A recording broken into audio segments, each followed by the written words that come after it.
Question number 387, Raju Best. Question number 387. So statement is laid on the table of the House. धन्यवाद अध्यक्ष जी। मुझे मेरा प्रश्नों का बहुत लंबा और अच्छा उत्तर मिला है, बट मेरा एक जगह थोड़ा डिफरेंस ऑफ ओपिनियन है सब्सिडी को लेकर के। इसमें कहा गया है कि किसी तरह की सब्सिडी पेंडिंग नहीं है।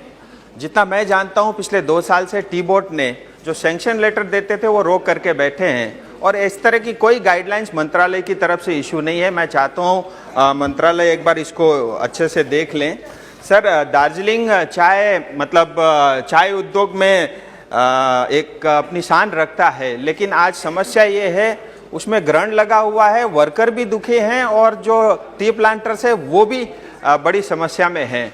मेन तो 2019 में सर मोदी जी की नेतृत्व में कोड ऑन लेबर करके जो श्रमिकों के हित में जो बिल पास हुआ था, आज तक वो पश्चिम बंगाल में लागू नहीं है।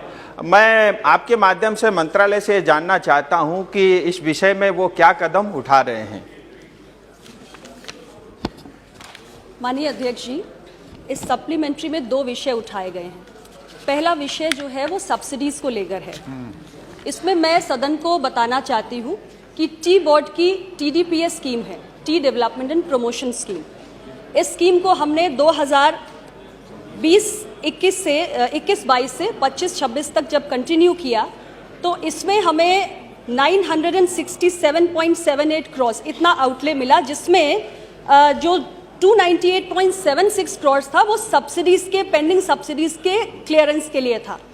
उसमें एक जो ऑपरेशनल मोडालिटी है या जो स्कीम गाइडलाइंस है उसमें ये तय किया गया है कि जहां भी एक फॉर्मल सैंक्शन ऑर्डर हो चुका है, जहां हमने कोई भी इंस्टॉलमेंट नहीं दी है या जहां हम एक इंस्टॉलमेंट दे चुके हैं, तो जहां एक इंस्टॉलमेंट हम दे चुके हैं उसको प्रायोरिटी पर रखते हुए, उसके बाद जहां हमने कोई इंस्टॉलमेंट नहीं दी है उसको सीक्वेंस में रखते हुए, जहां भी एक फॉर्मल सैंक्शन ऑर्डर इशू हुआ है, ये हमारा जो 298.76 करोड़ है इसमें सारी हम पेंडिंग लाइबिलिटीज को क्लियर करेंगे।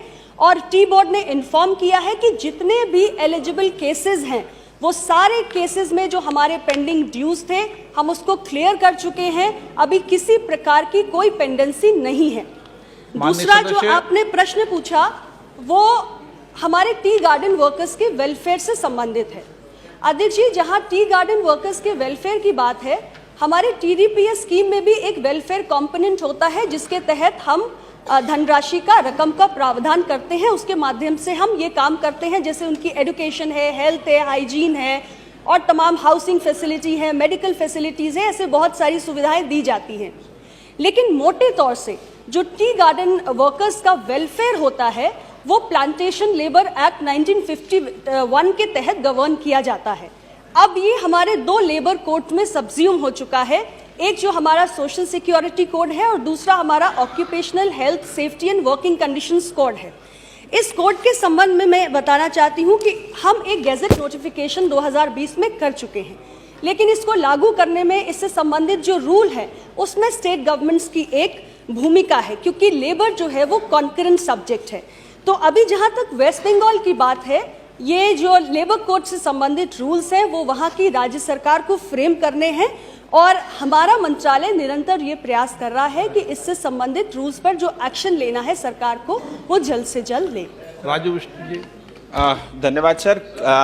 जैसे ही ये लेबर कोड बिल लागू होता है तो हमारे श्रमिकों को कम से कम उनको मिनिमम वेज की गारंटी प्रदान करता है। सर, इसी तरह मेरा आपके माध्यम से दूसरा प्रश्न है, जो 200 वर्ष से ज़्यादा समय से चाय बागान में जो श्रमिक रहते हैं उनका अपना घर है, उनका अपना मकान बना हुआ है, लेकिन उसके बावजूद भी आज तक जो है उनका ज़मीन का पट्टा उनके पास नहीं है। और जितना मैं जानता हूं शायद मंत्रालय ने भी कुछ पहल की है इस विषय को लेकर के। मैं आपके माध्यम से ये भी जानना चाहता हूं कि प्रजा पट्टा इश्यूज़ को लेकर के केंद्र सरकार या मंत्रालय की तरफ से हम कोई कदम उठा रहे हैं क्या? अध्यक्ष महोदय, प्रजा पट्टा का जो विषय है इसे हमारे माननीय सांसद राजू बिष्ट जी पहले भी उठाते रहे हैं। इस संदर्भ में मैं यही सदन को सूचित करना चाहती हूँ कि लैंड स्टेट सब्जेक्ट है और इसमें केंद्र का डायरेक्ट इंटरवेंशन नहीं हो सकता है। बंगाल के या किसी भी राज्य के जो एग्जिस्टिंग लैंड लॉज होते हैं उसके आधार पर वहाँ की सरकार को तय करना है कि जो टी ग्रोअर्स जो कल्टीवेट कर रहे हैं किसी लैंड को और बहुत समय से उनके पास है, उसके ओनरशिप राइट्स उन्हें देने हैं या नहीं देने हैं। हमने आपके अनुरोध पर पश्चिम बंगाल की सरकार को रिक्वेस्ट किया, 2 बार उनसे हमने पत्र भेजा। 26 फरवरी 2021 को हमने पत्र भेजा और 6 सितंबर 2021 को, लेकिन ये निर्णय राज्य की सरकार ने ही लेना है, land state subject. Eklavya Institute of Management is one of the premier institute of hotel management in Siliguri. With more than 6 years of experience under its belt, Eklavya provides 100% placement assistance guarantee.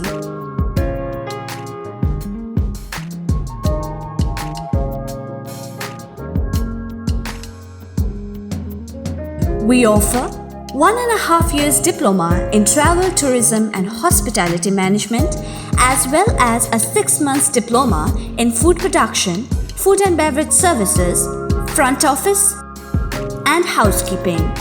For further details, contact Eklavya Institute of Management, Lama Building, behind Hotel Heritage, Patel Road, Pradhan Nagar, Siliguri.